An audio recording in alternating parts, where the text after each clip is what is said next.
اعوذ باللہ من الشیطان الرجیم بسم اللہ الرحمن الرحیم۔ جب اللہ تبارک و تعالی نے حضرت آدم علیہ السلام کو پیدا فرمایا اور اسے جنت میں رکھا اور تمام فرشتوں کو اسے سجدہ کرنے کا حکم ارشاد فرمایا اور تمام فرشتوں نے سجدہ کیا حضرت آدم علیہ السلام کو، لیکن شیطان نے سجدہ نہ کیا، غرور، فخر اور تکبر کیا، تو اللہ تبارک و تعالی نے انہیں اس شیطان کو راندہ درگاہ کر دیا، اپنی بارگاہ سے لعنتی فرما دیا اور جنت سے اسے نکال دیا۔ جب یہ معاملہ حضرت آدم علیہ السلام کی وجہ سے پیش آیا تو شیطان اس دن سے حضرت آدم علیہ السلام کا دشمن بن گیا اور وہ طرح طرح کے ہیلے بہانوں سے کوشش کرنے لگا کہ وہ حضرت آدم علیہ السلام کو جنت سے نکلوا سکے، تو اس کے لیے اس نے آخرکار اپنی کوشش میں کامیاب ہو گیا اور حضرت آدم علیہ السلام اور حضرت حوا علیہ السلام کو جنت سے نکلوا دیا، جس کے بارے میں قرآن پاک ارشاد فرماتا ہے فَأَزَلَّهُمَا الشَّيْطَانُ عَنْهَا فَأَخْرَجَهُمَا مِمَّا كَانَ فِيهِ، کہ شیطان نے ان کو پھسلوا دیا اور جنت سے نکلوا دیا جس میں وہ دونوں رہ رہے تھے۔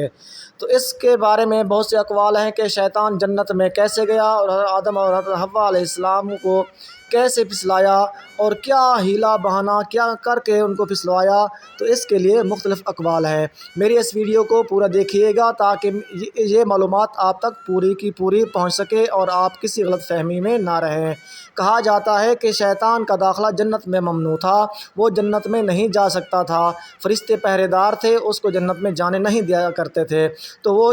کہتے ہیں کہ سانپ کے منہ میں بیٹھ کر سانپ کو ورغلایا پھسلایا اور اس کے منہ میں بیٹھ کر جنت میں پہنچ گیا۔ بعض کہتے ہیں کہ اس نے مور کے ساتھ دوستی لگائی اور مور کو پھسلایا کہ مجھے اپنے پروں میں چھپا کر جنت میں لے جاؤ، اس طرح کر کے وہ جنت میں پہنچا، یا سانپ کے ذریعے سے یا مور کے ذریعے سے۔ تو جب جنت میں پہنچ گیا تو اس نے حضرت آدم اور حضرت حوا علیہ السلام کو پھسلوایا اور جنت سے نکلوا دیا۔ تو دوستان گرامی، یہ سب باتیں من گھڑت اور مفروضے پر مبنی ہیں، اس کے لیے ضروری نہیں کہ شیطان جنت میں داخل ہو کر ہی حضرت آدم علیہ السلام کو پھسلوائے، اس کے لیے ضروری نہیں ہے وہ باہر سے بھی بہکوا اور پھسلوا سکتا ہے اور دل میں وسوسہ ڈال سکتا ہے، یہ قدرت اللہ تعالیٰ نے شیطان کو عطا فرمائی ہے۔ باقی رہی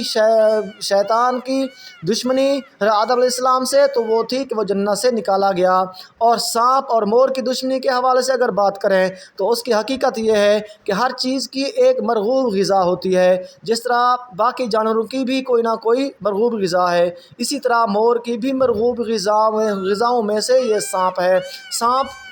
مور کی مرغوب اور پسندیدہ غذا ہے اور سانپ اسے ہمیشہ کھانا چاہتا ہے کیونکہ وہ اسے بہت پسند کرتا ہے باقی غذاؤں کی بنسبت، اس لیے وہ کوشش کرتا ہے جہاں بھی سانپ ملے اسے نہ چھوڑے اور اسے کھا لے۔ تو اصل حقیقت یہ ہے اور یہی حقیقت ہے، علماء کرام نے بھی اسی پر بیان دیا ہے کہ شیطان کبھی بھی سانپ کے منہ میں بیٹھ کر یا مور کے ذریعے سے جنت میں داخل نہیں ہوا تھا، بلکہ وہ جنت کے دروازے سے یا کہیں بھی رہ کر بھی وہ حضرت آدم علیہ السلام کے دل میں وسوسہ ڈال سکتا ہے، جس طرح کے شیطان کو اللہ تبارک و تعالیٰ نے قدرت عطا فرمائی ہے کہ وہ کہیں بھی سے بھی انسان کے دل میں وسوسہ ڈال سکتا ہے، خطرہ ڈال سکتا ہے اور اپنی کوشش کر سکتا ہے۔ اسی ذریعے سے اسی طریقے سے ہی شیطان نے حضرت آدم علیہ السلام کے دل میں وسوسہ ڈالا۔ وہ شیطان جب اللہ نے اس کو حکم فرما دیا تھا، اس پر ڈیوٹی فرشتوں کے لگا دی تھی، تو وہ کبھی بھی جنت میں داخل نہیں ہو سکتا تھا۔ والسلام۔